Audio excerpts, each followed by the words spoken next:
One topic that has been requested by Stephen Walker-Emflorgo, and I'm kind of glad someone has actually provided some semblance of clarity with regards to what is going to happen for the next Jurassic World movie, because a lot of people had their own ideas and theories that it was going to be like a post-apocalyptic situation like the current Planet of the Apes movies. But according to Colin Trevorrow, that's not going to be the case, especially in title where it says Jurassic World 3 won't have dinosaurs terrorizing cities.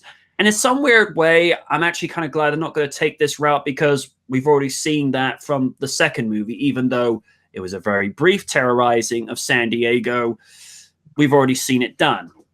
The article goes on to say, while it may be a few years before we're graced with the third installment of the Jurassic World franchise, the upcoming film director has a lot of ideas in place.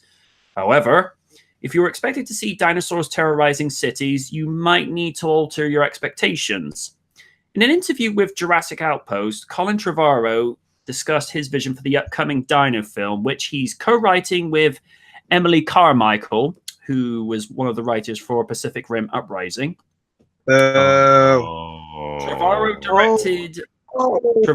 directed Jurassic World, co-wrote Jurassic World Fallen Kingdom, and will be returning to direct the next film, so he's no stranger to the theories, no stranger to the story. When asked if we'll be seeing dinosaurs in the big city, a la Godzilla, Trevorrow says he has no idea what would motivate dinosaurs to terrorize a city. They can't organize, he points out, unsure of Velociraptor. Even though I hate Jurassic Park 3, they do coordinate their attack patterns. Yeah. He points out the world I get excited about is the one where it's possible that a dinosaur might run out in front of your car on a foggy back road or invade your campground looking for food. Considering we've already seen dinosaurs terrorize San Diego in Jurassic Park: The Lost World, as just mentioned, it's nice to know the director has new ideas in mind. A world where a dinosaur interaction is unlikely but possible, the same way we watch out for bears or sharks, he adds. We hunt animals, we traffic them, we herd them, we breed them. We invade their territory and pay the price. But we don't go to war with them. If that was the case, we'd have lost the war a long time ago. When it comes to inspiration, the director has been binging Planet Earth for ideas. My instinct is to break the classical language of these films a bit and plunge us into a world that feels real and naturalistic. I want us to go outside into environments we've never seen these animals in. You can also expect the dinosaurs to keep their look from the previous two films. However, considering the ability to clone a dinosaur is no longer exclusive to Dr. Henry Wu, Trevorrow teases the concept of new opportunities. When it comes to the film, it sounds like Colin Trevorrow is hoping to wrap up the franchise. This is the conclusion of a story that began 25 years ago, and I think fans will be fired up when they see how much we're connecting it to the source material. Does this mean the dinosaurs will finally reign supreme over humans? Or maybe Dr. Ellie Settler was right, and once the dinosaurs eat all men, women will inherit the earth. Find out next time on Dragon Ball Z. Jurassic World 3, or Jurassic Park 6, will star Bryce Dallas Howard and Chris Pratt and is expected to hit theaters on June 11, 2021, which will be 28 years to the day since the original movie. Well, it certainly shatters a few ideas that Altiori has had, because one of the ideas she theorized is that Jurassic World 3 would be a huge jump into the future, where Macy Lockwood would now be in her mid-20s to late 20s, and it'd be a situation where most people would head further north, because even though the dinosaurs are warm-blooded creatures in this franchise, because they've got no feathers on them, they need to stick to warmer climate. So most people would head north, and most of the major cities in the south would be abandoned. Hard luck for you, Oni. And it would just be seeing how the planet and mankind would adapt to reintroducing previously extinct species into the ecosystem. And then, as we all find out, dinosaurs and humans, without the convention of constraining fences and technology, they're not going to get along with each other. It's like, oh, you look like food. I'm going to eat you. Eat, run away. But to be able to sort of have a situation where they're more likely to be out in certain parts of the wild where people will not go, because of the fact they'll be overrunning that forest and probably causing an extinction of the own existing wildlife to go there. Because somebody said, imagine what would happen if you'd have ceratosaurs reintroduced to the Everglades. You'd have certain portions of that part of the land being completely off limits for people, because it's not the gators you got to worry about. It's the rather bird-like gators that can walk on two legs with a horn on its nose. Well, because that's what a ceratosaur is. It's a combination of a bird and a reptile. Although, funny thing is, even alligators have more in common with birds than other reptiles. If you look up the biology of them, you will notice a lot of similarities. They are still much more like other reptiles when compared to dinosaurs, but then again, dinosaurs are not your average reptiles. It certainly paints a different picture of what I might have had in mind for a third Jurassic World movie. We know that Ty Simpkins, the one who played Gray in Jurassic World, is returning for that movie. What capacity his role is going to be in, we don't know. We know that Sam Neill and Laura Dern will be returning again. In under what capacity, they're being very tight-lipped about. And it also paints a question, what does this mean for Blue? You know, she's out in the wild with T-Rex blood in her, which still makes no sense. And it has to ask the question, is she going to unfortunately bite the bullet and end up... Again? Or is it going to be a situation where... she actually gets persuaded by Owen? All right, I say persuade, but I think it'd be like her trying to understand what he's trying to do for her, because as it was shown at the end of Fallen Kingdom, he's doing everything to make sure she doesn't get injured or is not taken advantage of, but she sees him looking at the cage, just like, oh, you want to capture me and imprison me in a cage? No, thanks. I tried that once before. It didn't work for me. But again, we're going to have to see what they come up with for the next movie, because they've got another 2.5 years to get through that. So we'll just have to wait and see. I know for a few people, they're going to be seeing this as somewhat of an apology to Fallen Kingdom, because I know there are a bunch of people that weren't happy with that movie. And you know what? That's fine. To each their own. I recognize there's a lot of problems with it, but, as a 25th anniversary to the original movie, I enjoyed it for what it was.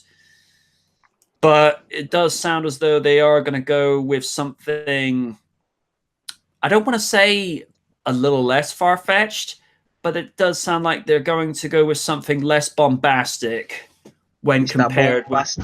Sorry, I can resist. It's fine. Something a little less bombastic when compared to the stuff that they tried with the second movie, or the fifth movie, if we're going to go with that frame of thinking. So, I don't know. I know that Trevorrow has said this one is going to be much closer to the original Jurassic Park movie. In what context he's meaning with that, I don't know.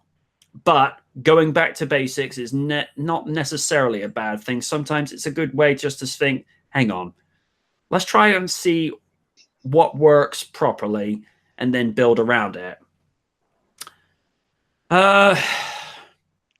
Kaiju, I'm going to start with you because I know you, even listening through your review for Fallen Kingdom a few months back, I know you were very vocal about the stuff that you didn't like about the movie as opposed to other things they were trying. What do you make of this? I see this as mostly bad news. I personally, I just don't think Trevorrow is a very talented director. In fact, he comes off as very average to me. And the fact that there was nothing really in so much trying to approach the first Jurassic World. I was mostly entertained by that movie simply on the novelty of seeing a new Jurassic Park movie after so long, and seeing all the different callbacks to the first movie. There was nothing really there that I said, yes, I'm definitely being entertained by this movie solely because of this director. Rather, I felt like the director was mostly piggybacking off of the work of Spielberg and the rest of his team in order to make Jurassic World the success that it was. Now with Jurassic World Fallen Kingdom, as much as I hate that movie, I do admit, even within the review, my own review, that it is rather visually engaging, and that a lot of the horror stuff that you see in the second half of the movie can be attributed to the director that they brought on, who I believe had previously worked in indie horror. He did. So going back to Trevorrow feels like more of a regression in a way, because it's like you have yourself a director with a unique vision, even if it doesn't really so much match with what we expect out of Jurassic Park. At least it's something. But going back to Trevorrow, it's like, it's not gonna look interesting again. I'm just not a fan of that guy. And the fact is, we're going to have a lot of the same same creative staff from the second movie doesn't give me any hope at all for this film. And I am curious as to see what they would do with a world where humans and dinosaurs must coexist with each other. Will the dinosaurs attempt to invade their humans' land? Will they try to live on their own in certain parts of the world, isolated from each other? Or is it going to be kind of like the book, where the smaller dinosaurs like the compies are going to quickly start eating babies and dogs and whatnot? Oh, okay. So just Abby doesn't approve. I am very curious, but I just don't have a lot of hope with the people they got on board. And in fact, I will go on and state that I believe Kevin Trevorrow, or what was that his first name? Colin Trevorrow. Thank you, Colin Trevorrow. He feels like he's one of those like yes men type of directors where he doesn't really have any sort of style to call his own. He's just willing to do anything the studio tells him to do. That's what I tend to see him as, in all honesty. The other thing he goes on to touch on and say this movie is looking to close the franchise out. Here's the thing. If the studio executives look at the movie and said, $1 billion more than the last one, make another one, they'll tell them to do it. Because if something is making you money, you're not going to tell them to stop. You're going to be like, nope, get on and do it. I mean, it makes sense for Hollywood. I mean, Jurassic World so far has made like billions of dollars. Yeah. I mean, back in 2015, Jurassic World, before Star Wars The Force Awakens, or as to some people have called it, The Farce Awakens, their words, not mine. Jurassic World, at that particular time, became the fastest movie ever to reach $1 billion. But I think that was also attributed to the fact, as you just mentioned, Jurassic World was the first Jurassic Park movie in 14 years. But we all know why. When, say it with me, fuck that movie, fuck that movie, fuck that movie. But again, I think if this one goes to make money, they'll be like, 30th anniversary, make it happen. Do it.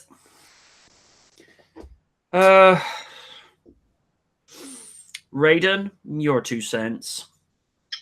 Might have to echo what Kaiju says. I mean, I think the same crew is not going to go so well. I mean, they could have went with the route like, of course, Jurassic World came out after you know what with that movie, but it could have followed the footsteps of I don't know Ed Boon when he created a studio called NetherRealm Studios and brought Mortal Kombat back to life, or when Resident Evil finally went back to the roots after the abysmal thing that happened, aka Resident Evil 6. I could have saw that happening, but I feel like with the same crew that has worked on World and Fallen Kingdom, I feel like it's not going to be, you know, worthwhile. I mean, you know? I get you. Madam President, your 2 cents. I gotta say, it's like I want to give this movie a benefit of the doubt, but yeah, I was kind of hoping for like a Mad Max style movie with dinosaurs. But if we're gonna be stuck with these with the same people as before for Fallen Kingdom, it's like, yeah, I've heard from a lot of sources that that's like one of the more disappointing films of 2018. It's like, that's not my opinion, that's just somebody else's opinion. But and plus having the writer from a certain lovely film. But yeah, I'll give it the benefit of the doubt, just wait and see. But yeah, it doesn't look good for this franchise. Fair enough. Greetings, Aaron. How are you doing? Yo. Last but never least, Win. Where do you weigh in? We'll have to see. Maybe if we're lucky, it won't be as abysmal as that movie. But chances are it'll probably be the middle ground. It won't be bad as that, but at the same time, it probably won't be as good as the first or The Lost World. Because if there's one thing Hollywood is notorious for, save for the occasional diamond in the rough director that stands their ground, I'd have to say they're going to play it safe. Because they believe safe makes them the most profits. I mean, they took a chance with J.A. Bayona. Now, say... Yeah, that's why I said the occasional diamond in the rough. Because he was good as the director. All right, there were things about Fallen Kingdom that didn't make any sense, but he knew how to direct people. Nice. And plus, it did bring a few more horror elements. I like Crooked Lore's comment. So we're talking about Fallen Kingdom. How many more times must this film haunt you, Kaiju Noir? Too many, my friend. Too many. So, how does it feel to live long enough to see your favorite franchise go down in flames? Just ask any Transformer fan under the Bay years. Oh. You're all thinking it. Although from what I hear, Bumblebees turned out to be really good. That's because that's because you have people that cares. And let me just say, I might see the movie or not. I don't believe you. I really like Haley Steinfeld's character. She's pretty genuine. Much better than Bumblebee! After this! No. I found a Transformer. Crooked Lord just said, I know what it's like to see a franchise I love begin to fall. Marvel Comics. More on that off air. Oh no. I can probably help out with that too, but we'll get to that when we go off air. The other thing that's because he's saying that's what happens when you don't put enough cats in comics. See, the other thing that's made Bumblebee work so far, from what I understand, only one writer for the script. Oh wow. And the main guy behind it was behind Leica Studios. You know, the one movie that gave us Kubo and the Two Strings. Yeah. The Kubo guy is working on that movie. I forgot. Now all I need is for him to work with Hasbro to get the perfect Power Rangers movie, and it will be set. One movie I do want to get round to watching, and I have to call out a little bullshit here. There are people saying the new Mowgli movie on Netflix is too dark and unsuitable for kids. You do know the original Jungle Book book was dark as fuck. I'm pretty sure they didn't know, given that perhaps their only exposure was the Disney movie. I mean, to be fair, you have a guy like and the other Disney movie now. I mean, to be fair, Andy Serkis is behind the film. Same guy that was behind Gollum, and the same guy behind the Rise of the Planet of the Apes trilogy. Mm-hmm. I heard that like the reason why the new Mowgli movie or Mowgli was on Netflix was because Warner Brothers kind of like backed out at the last second because of how dark it was. Pussies. All I'm thinking is the elevator scene from Venom now. Thanks, Raiden. Yep. Pussy. Jump. Pussy.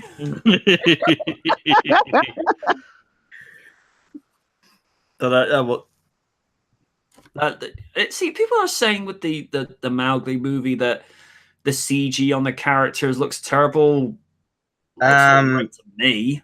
If you ever seen behind the scenes, they use that whole motion capture thing. Yeah. Putting multiple dots in your face so it can bring the CGI character to life. I like stuff like that.